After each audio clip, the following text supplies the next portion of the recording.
Et c'est parti pour ce troisième atelier de la matinée, cette fois-ci autour du compostage urbain, levier et opportunités. Alors c'est vrai que c'est une pratique qui se développe très fortement, souvent soutenue par les acteurs publics et aujourd'hui c'est un bel exemple qui va nous être partagé avec du coup France qui travaille à Cap-Nord et donc la partie je dirais, de la Martinique qui est la plus agricole, en tout cas la plus naturelle, et qui veut favoriser cette démarche citoyenne et finalement soutenue par les acteurs publics. France, je te donne la main. J'invite tout le monde à poser des questions dans le chat pour qu'on puisse clarifier les points nécessaires. En tout cas, c'est à toi de jouer. Très bien, bien le bonjour à tous. Tout est tout simple, puisqu'il y a des dames, il y a des messieurs, et tous ceux qui nous écoutent. Euh, Modestement, je vais vous parler donc du compostage urbain, des leviers opportunités, et donc en partageant un petit peu l'expérience et puis un petit peu cette historique. Alors, premièrement, avant de rentrer dans la thématique, on va faire un petit peu de cadrage en parlant de la question de la gestion de proximité des biodéchets, puisque le compostage s'inscrit vraiment dans cette problématique de comment mieux gérer nos déchets, nos biodéchets en particulier, et aussi pourquoi on parle de gestion de proximité des biodéchets. Eh bien, on va d'abord définir ce qu'est les déchets concernés. On entend par biodéchets donc les déchets en fait putricides. On va parler plus généralement dire de tout ce qui pourrit dans la poubelle. Et donc on parle des biodéchets des ménages, des déchets de cuisine, des déchets verts, des biodéchets des gros producteurs. On entend par là restaurateurs, cuisine, grande distribution, voilà, restaurants scolaires aussi. Et puis au quotidien, bien, nos fruits et légumes, nos restes de repas, tout ça rentre, ce sont des biodéchets qui aujourd'hui, il faut gérer autrement. Alors pourquoi on parle de gestion de proximité des biodéchets? C'est que tout simplement, il y a dans l'évolution et l'histoire des choses que la problématique des déchets est là, elle est bien présente et prégnante auprès de la France et d'une manière générale sur la Terre, puisque le stockage des déchets, effectivement, est une problématique. Ça prend de la place. On a besoin de place pour notre foncier, pour pouvoir avoir d'autres activités et non pas des espaces qui soient occupés par des déchets. Et ce qui se passe, c'est qu'on s'est rendu compte que les biodéchets, je dis bien, on s'est rendu compte que les biodéchets, effectivement, il y avait un potentiel à ce niveau, que les biodéchets, ça pourrit, ça se décompose, mais surtout, ça fournit une matière première qui est en fait le cycle naturel de vie d'une plante ou d'un déchet en fait naturel, c'est qu'il pourrit et il retourne à la terre. C'est un cycle vertueux qui existe depuis la nuit des temps et que l'homme a trop souvent ignoré pendant longtemps en pensant qu'il fallait simplement se débarrasser, mettre ça dans un coin et puis on s'en occupait pas. Sauf que le paradoxe, c'est qu'on se rend compte que de plus en plus, au niveau des jardins, eh bien, on va acheter du terreau, on va acheter des amendements pour nos plantes, on va acheter de la terre même dans certains endroits, alors que chaque jour, on en jette effectivement ce qui pourrait produire cela. Et aujourd'hui, on se rend compte qu'avec la question de l'économie circulaire, face aux enjeux planétaires, gérer ces biodéchets est important et le gérer en proximité.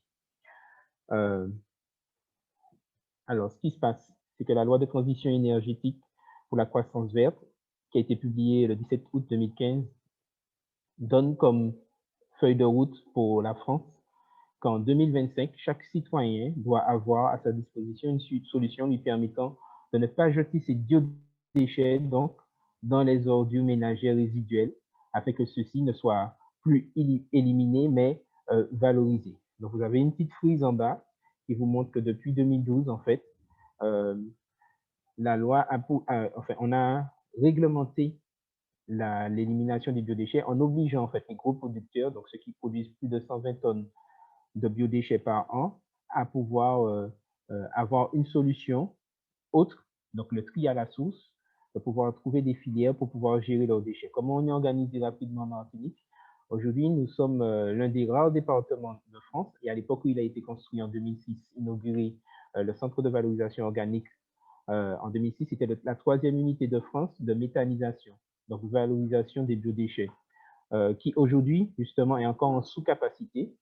Donc, il a été, soit on peut dire qu'il est surdimensionné, ou on peut dire que tout le monde ne fait pas le geste. Il n'a pas encore adhéré à faire que ces déchets, ces biodéchets, donc, soient collectés et transportés vers cette unité. Il y a aussi un enjeu aussi, c'est que les biodéchets, ben, quand ça pourrit, ça sent, ça fait des vers, et ce n'est pas du tout commode dans un appartement en centre-ville. Et donc, la question de la collecte est très délicate, d'autant plus sous nos latitudes où nous avons effectivement un taux d'hydrométrie, d'ensoleillement et de température assez élevé, qui fait que le temps de mise en putréfaction est très rapide. Donc, s'il faut passer une fois par semaine, prendre votre poubelle remplie de vos restes de repas, vos poissons, vos viandes et tout ce que vous pouvez imaginer, vous imaginez la situation. Et donc, c'est une collecte pour dire qu'elle est coûteuse, onéreuse et sanitairement parlant risquée.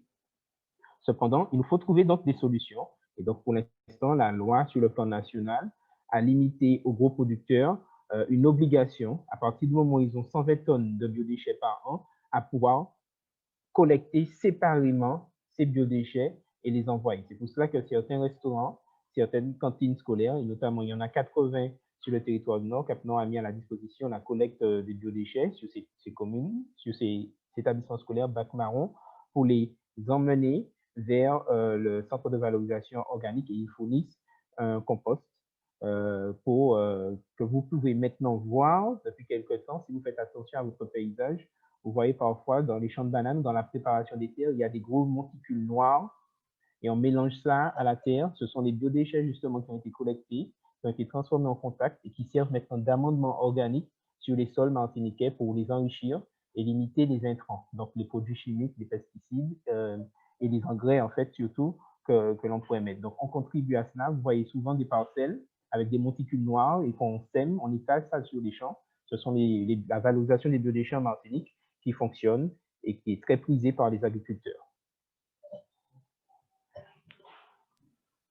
Alors, merci Franz pour tous déjà ces premières informations. On a une question de Chris Lee concernant justement cette frise qui finalement pose un cadre et des objectifs à atteindre dans le cadre de cette loi de la transition énergétique pour la croissance verte. Elle nous demande si aujourd'hui finalement cette loi et cette gestion des biodéchets a porté ses fruits de 2012 à 2020, où est-ce qu'on en est par rapport aux objectifs, et est-ce que finalement la courbe est bien en train de descendre vers cet objectif à 2025, que finalement il y ait 0 tonne de biodéchets qui soient gaspillés inutilement? Alors, si c'est pour dire que tous les groupes producteurs en fonction des tonnages sont aujourd'hui en mode solution trouvée pour pouvoir collecter leurs biodéchets, cela reste à vérifier. Bon, ça, c'est la compétence des services de l'État. Mais en tout cas, la tendance est bien là. Et il y a bien lors des contrôles sanitaires, il y a une obligation qui fait qu'effectivement, si on peut parler de la grande distribution, si on peut parler des gros producteurs, des restaurants, des groupements de restauration, il y a en tout cas une démarche qui est enclenchée. Voilà, la démarche est bien enclenchée. Maintenant, où on en est aujourd'hui au niveau de la Martinique, cela reste à vérifier et savoir quel est l'état des lieux réel. Mais la tendance est bien là et de toute façon, c'est une obligation réglementaire. Et lors des contrôles, effectivement, elle est posée. Il y a d'autres obligations qui arrivent de plus en plus aussi, avec l'obligation, en faisant une petite aparté, du tri 5 flux. Donc maintenant, les entreprises ont cette obligation de trier avant d'avoir en fait 5 poubelles pour pouvoir trier le métal, le plastique, le bois, dans des bennes séparées, distinctes, en vue de filières de valorisation qui sont aujourd'hui en Martinique existantes pour la valorisation des plastiques, des bois et des métaux. Donc voilà, et tout le monde doit en fait, on est dans une grosse phase de faire savoir cette obligation, donc de communiquer là-dessus pour que de plus en plus les entreprises y adhèrent. C'est pour ça que puisqu'on est dans Alteractif et que vous êtes des porteurs de projets, il faut que dans vos business plans, vous pensez surtout à avoir une ligne de gestion des déchets. C'est très important parce que ça coûte de plus en plus cher l'enfouissement. Voilà, ça coûte de plus en plus cher effectivement d'organiser cette collecte et souvent ça fait partie des coûts cachés qui peuvent tomber une entreprise. Donc on peut avoir une entreprise qui dépense, en fait, qui jette plus, qui jette trop et qui jette mal et ça coûte.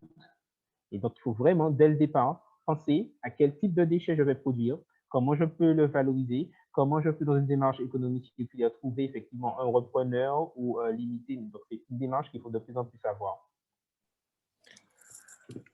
Alors justement, à ce propos, il y a Patrick qui nous demande qui peut bénéficier des biodéchets, finalement, du compost qui est produit et à quel tarif. Et j'en profite pour enchaîner sur une deuxième question de Gwenaël qui nous demande si finalement c'est le compost qui est créé grâce aux biodéchets. Est-ce que ça contient toujours pardon, des résidus chimiques dans le cadre de produits alimentaires qui ont été consommés, qui sont non bio et qui, du coup, au moment de la décomposition, du processus de compostage, est-ce qu'ils vont garder avec eux, finalement, des résidus qui ne seront pas forcément très sains, ce qui fait qu'on n'aurait pas très envie de les utiliser. Je vois qu'on est très intéressé par les questions.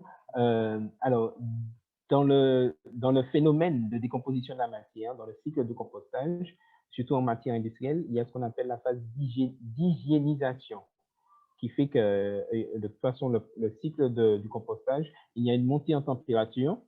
Voilà, en général, un compost qui est en cours de fabrication peut monter jusqu'à 80-90 degrés parfois pour hygiéniser. Et ça crée une sorte d'hygiénisation et on sait qu'à partir de 80 degrés, les microbes, les bactéries, en fait, elles meurent.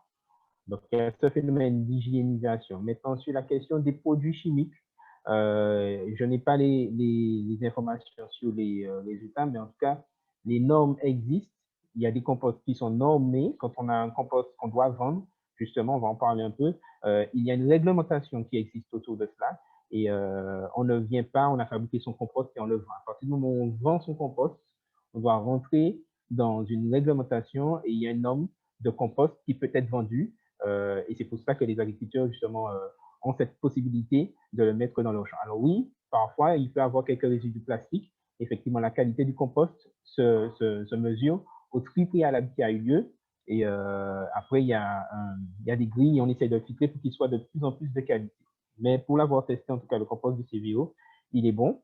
Mais il y a mieux, et c'est ce qu'on va parler, justement, c'est qu'on peut fabriquer soi-même encore son compost. Et on va voir comment ça peut se faire dans le cadre du compostage urbain. Donc, je reviens justement sur cette réglementation. Aujourd'hui, nous sommes en 2020, effectivement. Quelles sont les solutions rapidement qui en Martinique? Eh bien, nous avons deux collectivités, donc Cap Nord et la CACEM, qui mettent à la disposition de leur administré des composteurs pour le compostage, on va dire le compostage domestique, c'est-à-dire le compostage en foyer individuel. Et là, on va parler du compostage urbain parce qu'il existe d'autres formes de compostage.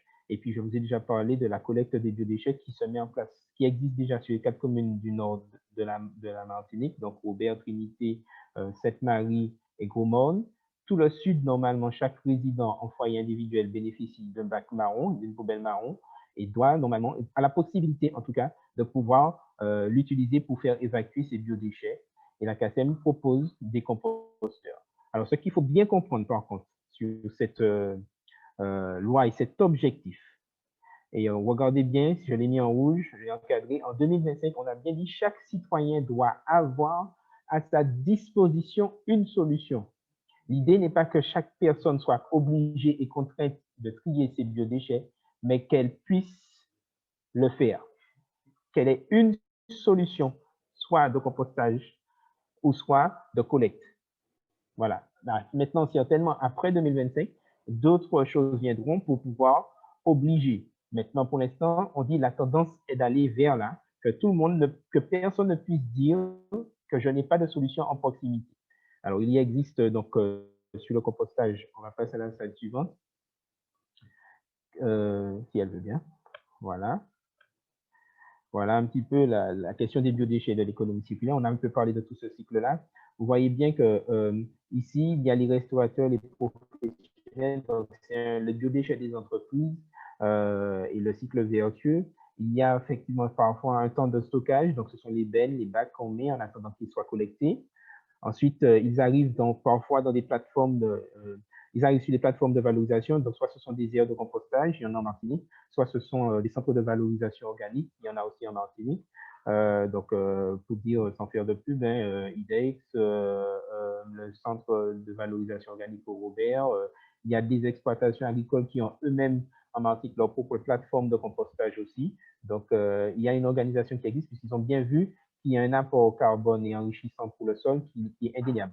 Voilà. Ensuite, il y a la phase, bien sûr, de contrôle et de broyage des biodéchets. Il y a la phase, on a déjà parlé, de valorisation. Soit, effectivement, le fait d'en les mettre en anaérobie, c'est-à-dire en absence d'air, ça va produire donc un gaz qui s'appelle le méthane. Le méthane, qui est un gaz combustible. Et le méthane, c'est le gaz qu'on trouve dans nos bouteilles et qu'on peut effectivement faire notre cuisine avec. Et aujourd'hui, en Martinique, le centre de valorisation organique, la quantité de méthane produite n'est pas suffisante pour effectivement rentrer sur un réseau quelconque. Donc, pour l'instant, il y a une torchère qui brûle ce gaz-là. Voilà. Mais il y a d'autres solutions dans d'autres villages où le méthane sert de chauffage, voilà, ou de processus. Mais en Afrique, on a vu aussi que dans la lutte contre la pauvreté, on a incité les habitants à produire du méthane à partir de bouse de vache. Et ce méthane-là, ça les évite d'aller couper du bois à la forêt. Et ils peuvent à ce moment-là faire leur cuisine puisqu'ils ont eux-mêmes leur production de méthane. Donc, voilà des solutions qui existent. Donc, voilà ce cercle vertueux. En faisant le compostage urbain, on n'a pas ce grand cycle-là, on le réduit puisqu'on est en proximité, d'où la gestion de proximité, d'où cette appellation-là. On est plus près de chez soi et on n'a pas ces impacts sur les transports, sur les déplacements, sur les espaces importants qu'il faut. On est vraiment près de chez soi et on peut mieux optimiser tout cela. Alors, à quoi ça ressemble? Je vais rentrer dans la question du compostage urbain. Voilà un petit peu à l'échelle nationale les exemples de compostage urbain qui existent pour bien comprendre de quoi on parle. En Martinique, il n'y a pas encore vraiment d'expérience développée. Il n'y a pas encore de site vraiment de compostage partagé, à ma connaissance. Il y a une expérimentation qui a été menée dans un quartier au Robert. Donc voilà, c'est un compostage auprès d'habitants de quartier. Il y a une autre expérience de compostage urbain qui existe à Fort-de-France et on va essayer de comprendre pourquoi en Martinique, alors qu'on est dans un environnement naturel ou que tout le monde a un lien entre guillemets avec la terre, pourquoi ce n'est pas aussi développé aujourd'hui. Vous voyez bien, donc il y a une première image qui vous montre comment c'est installé. Donc c'est en général par froid. Il y a un bac d'apport, voilà, où on apporte ces matières. Il y a un bac de maturation où effectivement quand il est rempli, eh bien, on le laisse travailler, on le retourne de temps en temps. Et il y a un bac de broyat. Le broyat, ce sont les matières carbonées, les matières sèches qui vont éviter que le composteur et les apports rentrent en putréfaction puisqu'il y a un fort dégagement d'eau. Quand vous mettez effectivement des matières sèches, donc du broyat, du bois broyé, donc on a besoin d'un broyeur, ou beaucoup de feuilles sèches mélangées avec vos restes d'épluchures, de carottes, de thé, voilà, et de peau de banane, et bien tout ça, ça s'absorbe et ça évite que ça rentre en putréfaction, puisque c'est ça, effectivement, le grand frein, c'est quand ça commence à sentir que personne ne veut en faire. Donc voilà, il y a plusieurs modèles. Vous voyez, comme vous êtes des porteurs de projets, j'ai volontairement vous montrer ces différentes situations. Donc, il y a des pavillons, il y a de l'architecture, il y a du design. Voilà, il y a des composteurs qui sont simplement montés en batterie. Et là, vous voyez qu'il y a même des projets de co-composterie. Donc là, c'est effectivement un espace qui a été mis en place où on ne fait pas seulement du compost, mais c'est un lieu de vie dans la cité. Et là, on va en parler de toutes ces choses-là qui sont des possibles, qui existent de plus en plus et qui se développent. Alors justement, c'est vrai que cette slide avec les photos permet de se projeter et d'être assez inspirante. On a une participante, Malika, pour le coup, qui porte un projet justement qui pourrait inclure une dimension compostage, en tout cas qui est liée à l'agriculture, et qui nous demande s'il y a des appels à projets pour les composteurs urbains, comment ça peut se passer avec la collectivité. Oui, d'accord, je ne vais pas assez vite dans ma présentation. On va y venir. OK, je vais répondre à ta question tout à l'heure. Alors, donc voilà un petit peu, ça existe. Vous voyez surtout du bois. Alors, méfiez-vous, et je mets bien le bémol là-dessus, bois, plastique. Les deux existent. Il y a une question de durabilité du projet, du produit. Et pour l'instant, ce qu'on a vu, c'est que sous nos latitudes, on n'a pas, déjà, la production de composteurs en local, à grande échelle, on va dire entre guillemets, n'est pas encore là. On a des personnes, tout le monde, on se dit savoir faire un composteur. Effectivement, il suffit de 4 ou 6 palettes et on les monte. Voilà. Il y a des artisans qui se sont lancés là-dedans. Mais ça reste des demandes. En fait, il faut être dans le réseau, il faut savoir qui fait quoi. Il n'y a pas, tandis qu'à l'échelle nationale et internationale, on a vraiment des unités de production de composteurs. On a des personnes qui ont vraiment travaillé sur des projets de conception. Et c'est devenu un produit comme un autre qui est vendu soit en jardinerie, on en trouve encore des plastiques ici. Alors, ils sont tous en pain, ceux-là. Alors, imaginez des composteurs en pain, même en palette, en Martinique, avec des produits biodégradables dedans, et ça ne va pas durer longtemps. Ça ne va pas durer longtemps, ou bien il faut se mettre déjà dans la tête qu'il faudra souvent changer les lattes, souvent changer les éléments, et donc il faut vraiment travailler sur cela, même en autoclave, pour voir effectivement combien de temps un composteur en bois, en milieu tropical, dans un milieu humide permanent, va tenir. Donc, on est sur une durée de 2-3 ans avec un composteur plastique qui va durer 5 ans et plus. Et puis aussi les garanties que l'on va proposer derrière. Quel traitement qu'on doit faire, qui doit être un traitement effectivement éco-responsable, puisqu'on est sur des produits naturels qui vont servir à nos jardins et qu'on va payer. Voilà, c'est de la terre à l'assiette, on va s'alimenter avec. Donc, il faut réfléchir à tout cela sur le produit que l'on fabrique. Autre chose qu'on n'a pas encore essayé, c'est l'utilisation de bois tropicaux. Après, il y a une question de poids aussi, parce qu'on peut le faire en organique, on sait que ça va durer plus longtemps, on peut le faire en bois précieux ou autre bois, mais il y a aussi la question de la légèreté du poids, parce qu'il faut parfois le manipuler. Donc, il y a vraiment une réflexion sur la conception du produit à avoir, sur sa durabilité, sur les pièces de rechange. Et aujourd'hui, si on peut poser la question pourquoi Capno on a choisi les composteurs en plastique, en fait, on n'a pas spécialement choisi. On a un cahier des charges qui était en proposition bois bois ou plastique. Donc, on espérait avoir plusieurs réponses. On n'a qu'un seul qui a répondu, qui était en Martinique et qui nous a proposé des composteurs en plastique éco-conçus. Il faut savoir que à ce jour, depuis le début du compostage en Martinique, on a environ, si on ajoute CACEM et Cap-Nord, on a environ facilement 10 à 15 000 composteurs qui ont déjà été installés sur le territoire depuis 2014. Voilà. Et à regret, parce qu'effectivement, la demande étant là, on n'avait pas à côté d'offres de services ou de production locale. On est allé voir effectivement comment on appelle ça, les centres d'aide par le travail, les CAT, qui ont des unités bois. On est allé voir les lycées professionnels. C'était oui, oui, mais en fait, il y a une commande qu'il faut passer.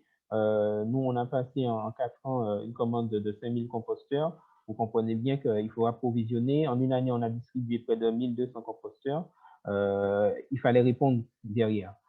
Et on n'avait pas la réponse locale.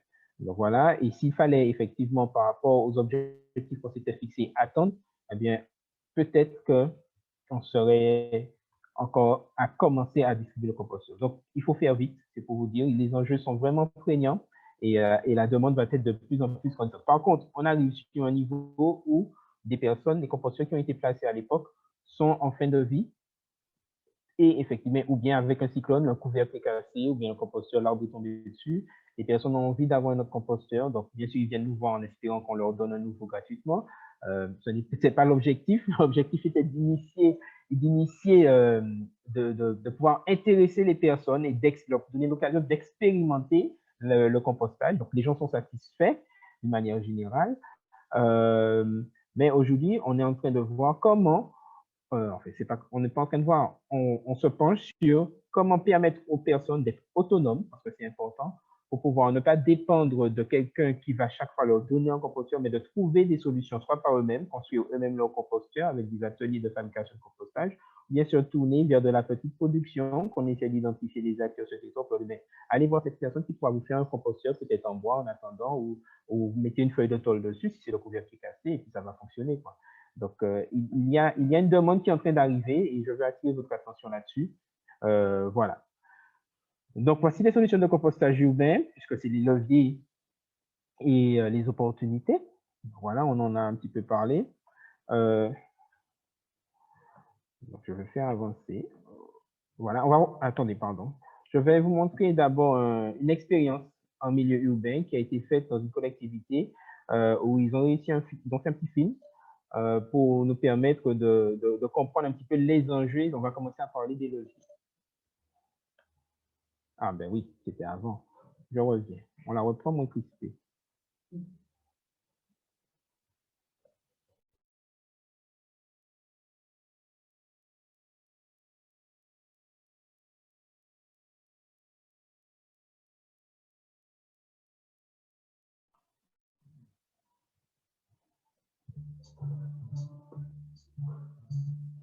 Depuis 2 ans, des composteurs collectifs poussent un peu partout à Besançon et dans les communes alentours. Ces initiatives d'habitants.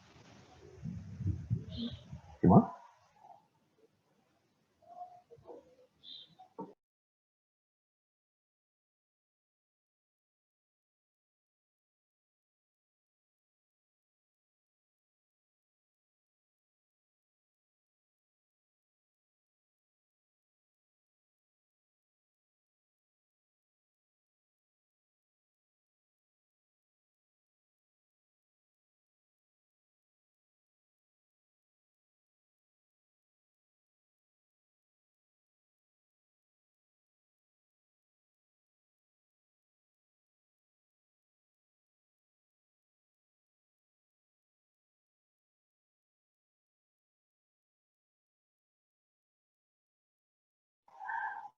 Désolé, c'est pas assez fort.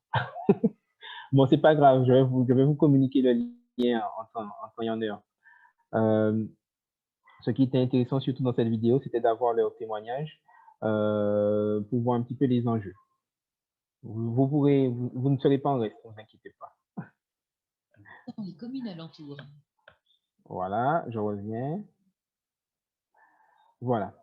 Donc, dans le compostage urbain, en fait, il y a des opportunités qui sont indéniables. Alors, premièrement, la première opportunité qu'il y a, c'est liée à la culture et le patrimoine. En fait, on est tout simplement à un retour d'une pratique oubliée. Et ça me fait souvent rire puisque on se rend compte que les personnes ont l'air de découvrir quelque chose qui est tout à fait nouveau, qu'on a inventé ça, que quelqu'un a eu superbement jolie idée de pouvoir faire du compost. Mais en fait, par rapport à ce qu'on a déjà dit depuis le début des interventions et depuis Alternatif, on ne réinvente pas la poudre. C'est simplement, on est dans un mode prise de conscience des erreurs qu'on a faites pendant longtemps. Et aujourd'hui, il faut effectivement retourner à l'essentiel.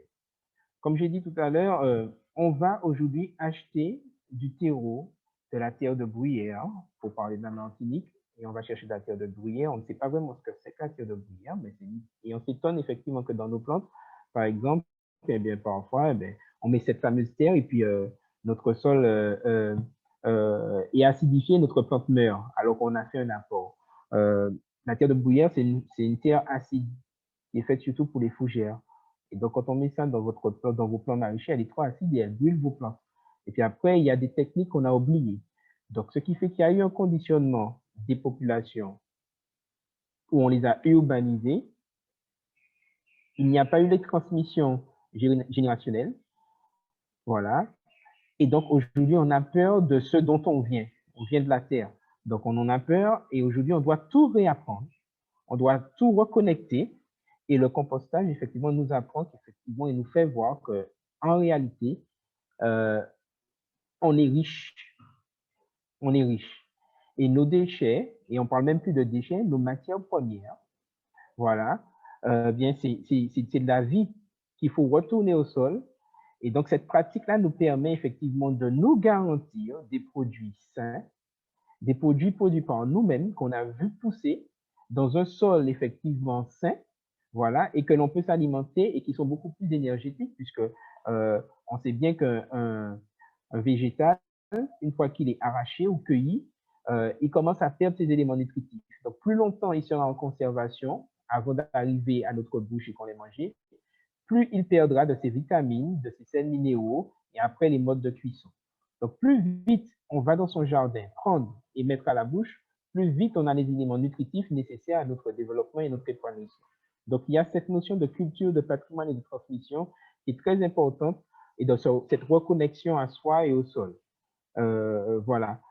Et après, il y a la question aussi aujourd'hui d'opportunité qui est liée au développement de nouveaux métiers. On va revenir là-dessus. Parce qu'aujourd'hui, sachez qu'autour du compostage, il y a un référentiel métier qui a été construit. Alors, on parle des référents de site, des maîtres composteurs, des guides composteurs, qui sont même aujourd'hui reconnus par Pôle emploi, voilà, et qui aujourd'hui, effectivement, sont des métiers qui sont reconnus et qui donc donnent une certaine valorisation et un nouveau secteur qui se développe. Il y a la question de l'autosuffisance alimentaire, je l'ai dit tout à l'heure, de pouvoir produire par soi-même et pouvoir effectivement faire des économies. Et surtout, on est dans un territoire insulaire à fort risque, avoir près de chez soi de quoi survivre au cas où. Et c'est important d'avoir cela. Et après, en matière de lutte contre les gaspillages, eh bien, je peux vous dire que quand on voit le nombre de seaux de biodéchets que l'on remplit et qu'on va mettre dans son jardin, on se dit, mais fiche que je jette de la nourriture, mais fiche que j'en gaspille, mais pourquoi j'étais obligé d'enlever tout ça de peau sur la carotte pour la manger?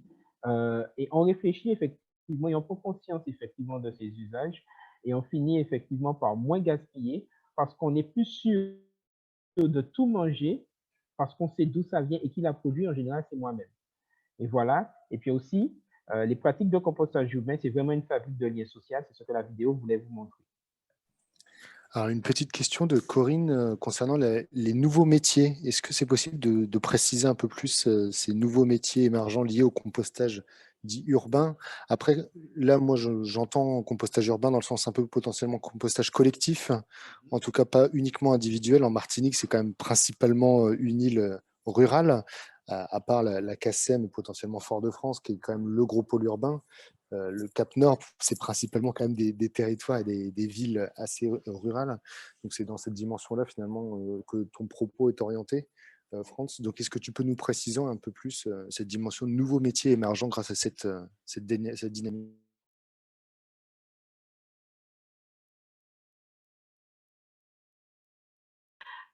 J'irai donc rapidement sur la question des nouveaux métiers pour vous permettre de voir. On va revenir là-dessus. Donc voilà, aujourd'hui, il existe un certain nombre, il y a des formations sur le plan national autour des métiers du compostage. Alors, on identifie 3 métiers. Les référents de site, le guide composteur et le maître composteur. Alors, en Martinique, effectivement, il y a eu ces formations-là. L'année dernière, lors d'Interactive, je vous avais parlé d'une formation que justement on était en train de suivre de maître composteur. Et aujourd'hui, en Martinique, il y a un réseau compost citoyen qui a été monté. Donc, il y a un réseau compost citoyen qui existe sur le plan national. Et l'antenne Martinique qui a été faite par les personnes qui sont participées à cette formation existe. Et ce sont des personnes qui ont été formées par ces métiers, qui rentrent aujourd'hui dans un référentiel conçu par les experts du compostage et l'ADEME, et donc qui permet donc d'identifier celle-là. On va regarder un petit peu rapidement les fiches métiers. J'espère que tout le monde voit bien. Voilà un petit peu la fonction essentielle du référent de site. Vous ne l'avez pas. On va essayer de faire un nouveau partage peut-être. Ouais. Je vais faire ça. Oui, voilà, j'ai compris.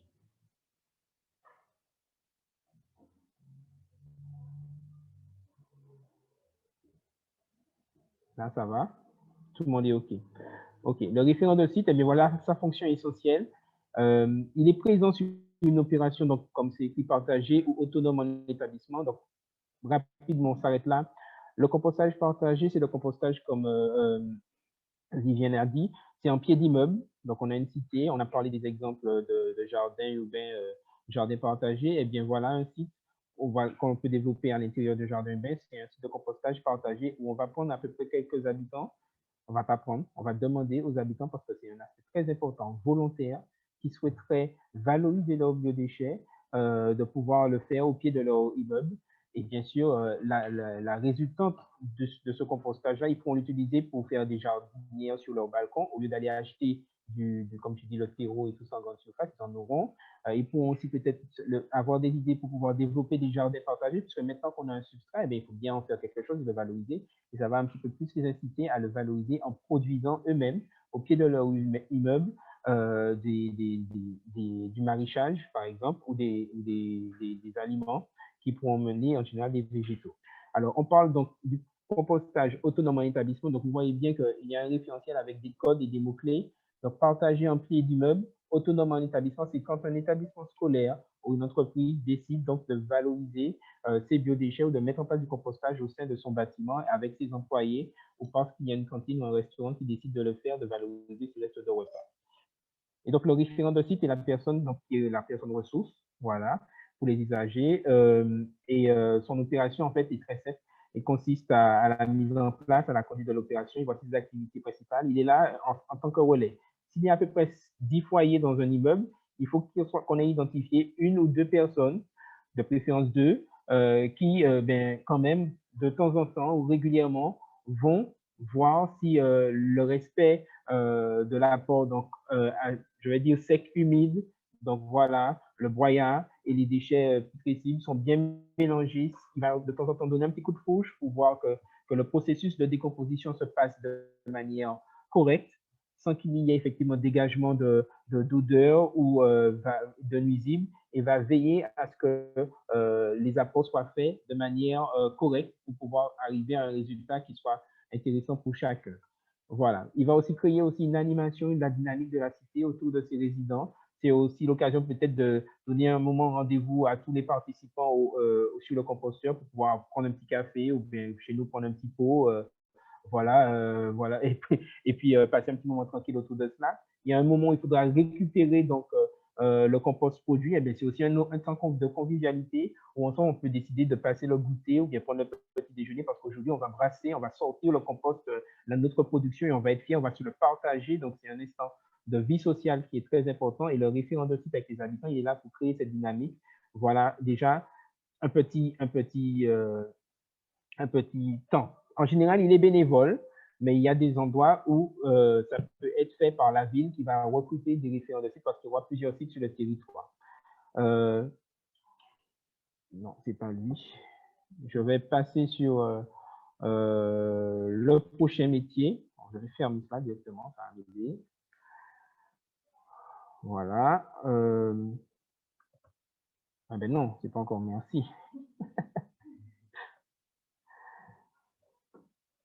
Le guide composteur, il arrive. Le guide composteur, c'est on monte, vous voyez, il y a une évolution de carrière hein, quand on fait du compostage. On commence référent de site.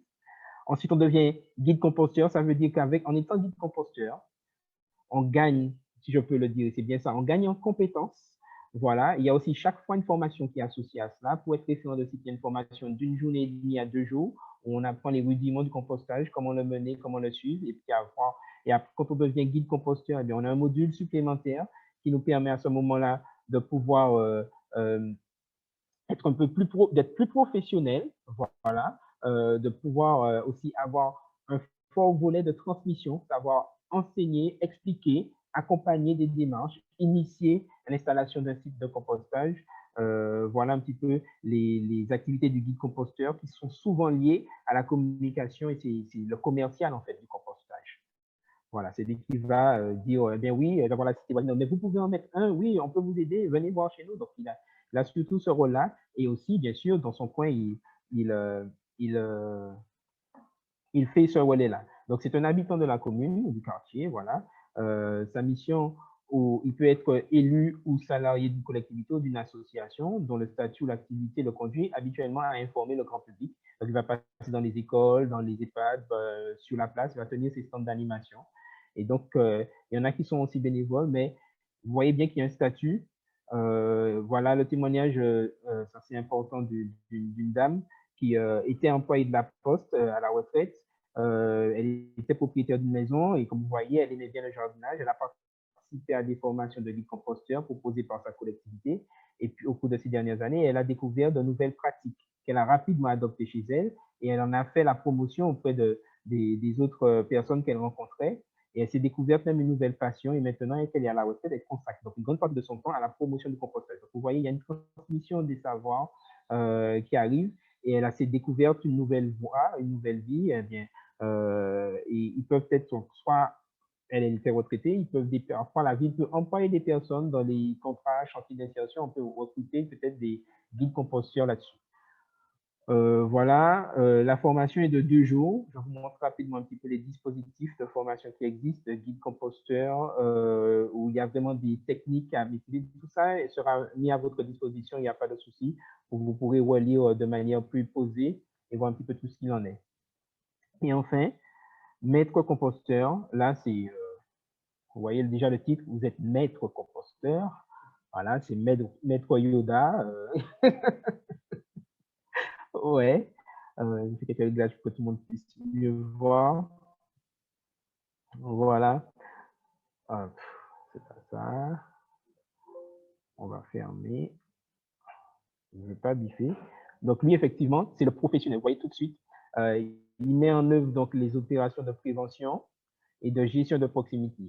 Là, il n'est plus à l'échelle. Il peut être à l'échelle de la ville, il peut être à l'échelle de la collectivité, il peut être dans une association. Et là, c'est lui qui va effectivement faire ce qu'on appelle surtout le diagnostic. Il va faire une visite de diagnostic. Quelqu'un qui veut mettre du compostage au sein de son quartier, au sein de sa cité, au sein d'un établissement scolaire ou d'une restaurant scolaire, eh bien, on va faire appel au maître composteur qui a le savoir-faire, qui est la compétence. Ben, voilà, j'ai fait la formation et on est plusieurs. Vous les avez rencontrés l'année dernière. Et donc, il a vraiment les opérations de prévention. Il a une vision beaucoup plus globale de la gestion de proximité des biodéchets, puisque à côté du compostage, il y a le paillage, il y a le broyage, il y a d'autres solutions alternatives. Il connaît tout cela. Et vraiment, il est en général salarié. Et s'il est bénévole, eh bien, il peut effectivement même être auto-entrepreneur en étant maître composteur et avoir effectivement vendre son savoir-faire.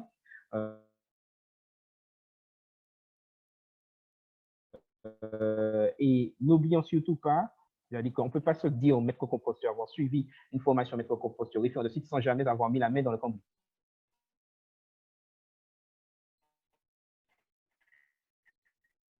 Donc, c'est comment c'est pour expliquer ce que l'on vit et ce que l'on fait.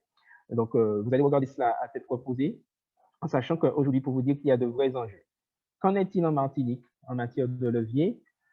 Je reviens sur la slide d'avant.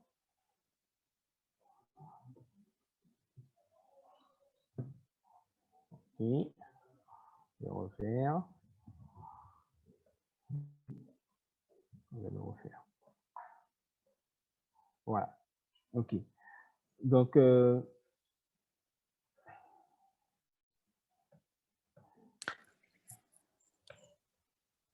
j'ai une petite question pour toi, Franz, le temps de remettre la présentation en route avec tous tes partages d'écran et de liens pour pouvoir creuser. En tout cas, merci à toi.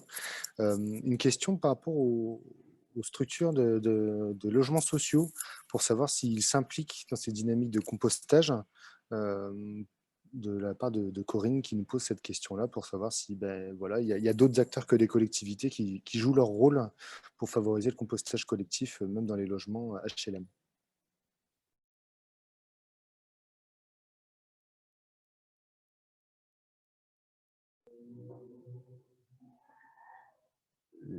la question est autour des bailleurs sociaux. Aujourd'hui, justement, alors, je suis un petit peu perturbé par le slide qui ne veut peut-être pas avancer.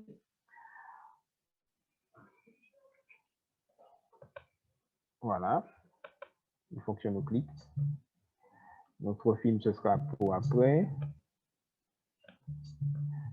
Mais il veut rester dessus. Bon. Voilà. C'est quand il veut. Voilà. Donc, la question des bailleurs sociaux. Nous n'avons pas encore de réponse claire des bailleurs sociaux aujourd'hui. Voilà. Pour parler de Cap Nord, on est entré dans une... c'est vrai qu'on devait faire tout cela en 2020, et on sait pourquoi les choses n'ont pas pu avancer comme on veut, mais aujourd'hui, on va y aller très clairement pour les rencontrer pour la mise à disposition d'espace. Alors, on a remarqué chez certains qui auraient une tendance à vraiment faire quelque chose en matière d'amélioration paysagère et qui ont constaté qu'effectivement, de toute façon, qu'ils le veuillent ou pas, les résidents prennent possession des espaces, puisque vous voyez bien des cocotiers, des plantes, ces personnes qui habitent en rez-de-chaussée qui n'hésitent pas à planter et à mettre en place des petites cultures. Ça se fait de manière très spontanée. Parfois, on doit rappeler au résident qui n'a pas le droit d'utiliser les espaces verts de la cité, par exemple, parce que ce sont des espaces communs et de ne pas se les approprier. On a ces réflexions-là. Donc, vous voyez bien qu'il y a une volonté des résidents de pouvoir renouer avec ce sol-là. Les bailleurs sociaux, en fait, ils ne sont pas contre, mais ils ont peur des désagréments. Ils ont peur des dérives. Et cette peur-là est encore supérieure à l'expérimentation. Aujourd'hui, nous pensons très clairement, sachant qu'il y a cette obligation, vu les initiatives qui sont prises, vu aujourd'hui qu'il y a des métiers, il y a des référents, surtout sur le territoire de la Martinique, des personnes qui peuvent tenir un discours professionnel auprès d'eux et qui peuvent garantir un cadrage autour de la mise en place des opérations de compostage, nous pensons très clairement que ça va être plus, ils vont plus facilement adhérer aujourd'hui. Parce qu'il faut savoir que mettre en place une opération de compostage avec un professionnel comme un maître composteur ou un guide composteur, il faut aussi avoir la capacité de dire si ça ne marche pas, on démonte, on arrête et c'est terminé. On va voir une autre fois. Pourquoi? On a peur de la question des rats, on a peur de la question des nuisibles, on a peur de la question des odeurs, mais tout ça, ça fait partie de notre environnement. Mais une fois que le compost est maîtrisé, et je suis bien passé pour le parler, puisque je fais le compost chez moi et c'est à peine, mon composteur est à peine à 10 mètres de ma maison. Oui, il y a des ravets dedans, oui, il y a des insectes dedans, ils font partie de la décomposition de la matière, ils font partie de la faune qui vit sous le sol et qui a ce rôle qui est de décomposer la matière. Ils n'envahissent pas ma maison, ma femme ne se plaint pas des mauvaises odeurs, voilà, et elle est très contente d'avoir ce petit potager qui lui permet d'aller chercher ses épices. Moi aussi, je cuisine, bien sûr, pour pouvoir faire la nourriture. Donc, on a des expériences qui sont très concluantes. Quand ça ne marche pas, effectivement, alors j'ai aperçu qu'effectivement, mon composteur, honnêtement, a été rongé par un rat. Bon, ben, c'est pas mon composteur qui a mis le rat. Le rat, il est dans le quartier, il circule comme partout. Et effectivement, là où il a à manger, tant dans la gamelle du chien que dans le composteur, il va passer. Donc, maintenant, quand il s'y niche, c'est qu'il y a un autre problème qui fait qu'on n'y est pas allé souvent. Les animaux n'aiment pas être dérangés. Et quand il y a du dérangement, ils ne restent pas. Donc, tout ça, ça fait partie de la vie. Et il faut être honnête de dire qu'on ne peut pas dire qu'il n'y aura pas d'animaux dedans. Maintenant, est-ce qu'ils seront des nuisibles au point qu'on peut faire un composteur sans du tout avoir des animaux? Ce n'est pas possible. Ça fait partie de la vie, mais c'est maîtrisé. C'est surtout ça qu'il faut expliquer, c'est maîtrisé. Les moucherons, eh bien, comme mon compost, il est bien utilisé avec mon référent de qui va passer régulièrement, le brassage et tout cela, je n'aurai pas ce problème-là. Moi, je n'ouvre pas mon composteur avec une nuée de moucherons qui vient sur moi. Au contraire, ça sent bon. Je n'ai pas peur, moi, de mettre ma main dedans parce qu'il n'y a pas de souci. Voilà, oui, il y a des mille-pattes qui passent dans mon composteur et ce n'est pas un problème. D'accord? Parce qu'ils ne font que courir et le référent de site, il est là pour ça. Et je les tue s'ils me gênent. Voilà, c'est tout. Donc, vraiment, c'est une pratique qui se démocratise. La France est en retard, il faut le savoir là-dessus. Et aujourd'hui, ce que je voulais vous dire surtout, c'est que c'est une activité réglementée. Voilà, il y a une réglementation autour de l'installation. Ça fait partie des ICPE parce qu'il y a un certain nombre de tonnages. Donc, en fonction de la quantité, il faudra déclarer que vous mettez en place un site de compostage. Si vous êtes sûr de produire effectivement plus de 2 tonnes par jour d'apport, là, vous êtes vraiment sur un classement. Au-dessous, non, il faut le signaler peut-être parfois à la ville, puisque c'est son territoire. Et aussi d'autres aspects techniques que je n'aurai peut-être pas le temps de détailler. Il y a une autre question, mais on va la voir. J'avance rapidement. La circulaire du 13 décembre 2012, elle est sortie et elle est relative donc aux règles de fonctionnement des installations de compostage de proximité. La circulaire est très claire. Il faut un responsable. Ça veut dire, en cas de pépin, qui en est responsable? Et c'est celui en général qui autorise l'installation sur son site. Voilà. Selon le volume, on a vu, il y a une déclaration préalable à faire. Ça nécessite d'être supervisé par une structure compétente ou un maître composteur. La circulaire est très claire là-dessus. il faut identifier un ou plusieurs référents locaux. Tout ça, ce sont des éléments de la circulaire et d'autres éléments et d'informations qui donnent. Donc, c'est cadré aujourd'hui pour pouvoir mettre en place. On ne vient pas, ah oui, on est quelques habitants de la cité, on met en place le compostage et on y va la galère. Non, il y a une réglementation à suivre. Voilà, et ça sécurise aussi. Donc voilà, je sais que le temps arrive. En tout cas, il y a une dimension sociale qui est indéniable. Vous avez vu hein, là-dessus en matière de lieu de rencontre. C'est peut-être aussi un moyen d'amorcer des projets de jardin partagés sur nos territoires. Parce que parfois, on veut faire le jardin, mais quand on passe par la valorisation des biodéchets, on a aussi une autre porte d'entrée parce que le jardin va se justifier par le fait qu'aujourd'hui, on produit notre terreau et parfois, on est régional, on est en surproduction. Que faire de cette surproduction? Eh bien, on la partage, mais pourquoi pas, ça vient tout seul avec le groupe, mais pourquoi pas faire un mini-jardin qui va nous permettre de valoriser cette surproduction-là et ça ancre aussi les relations. Voilà. D'autres choses pourraient être dites là-dessus, mais le temps m'est compté. En tout cas, merci de votre attention et de votre participation avec toutes ces questions. S'il y en a d'autres, on va les prendre. À disposition pour toutes les expérimentations. Juste pour dire, au niveau de CAPNO, très concrètement, on va faire un appel à manifestation d'intérêt. On va demander aux personnes qui souhaitent on va chercher des personnes qui souhaitent développer le compostage partagé au sein de leur cité ou au sein de leur établissement. On a déjà des écoles qui nous font la demande. On aurait mis en avoir chez les résidents, surtout en habitat locatif. Ça peut se faire aussi en habitat vertical où des gens d'un quartier décident de faire ensemble un compostage. On va bien sûr, si j'ai bien dit un appel à manifestation d'intérêt, parce que suite à l'appel, il faudra visiter les installations, vérifier l'engagement de chacun des participants, identifier au sein de ces participants le référent de site qui devra suivre une formation selon le référentiel ADEME pour garantir le succès de l'initiative. Et le participant, on va voir avec lui comment mobiliser aussi autour d'autres personnes pour s'il faut à peu près en habitat vertical, on a fait le choix d'avoir au moins 10 foyers qui soient intéressés pour participer au compostage partagé. Voilà un petit peu où est-ce qu'on en est aujourd'hui sur ça. Merci. Merci Franz, en tout cas c'était très riche. Du coup, je vais conclure maintenant ta présentation parce que le timing est là. Les questions ont été posées au fur et à mesure volontairement pour faire que ça soit plus vivant. Il y en a encore. Donc du coup, je vous invite à écrire à Franz à son adresse mail qui est devant vous pour pouvoir creuser. Il y a pas mal de personnes qui étaient intéressées en tout cas pour mettre en place cette démarche de compostage.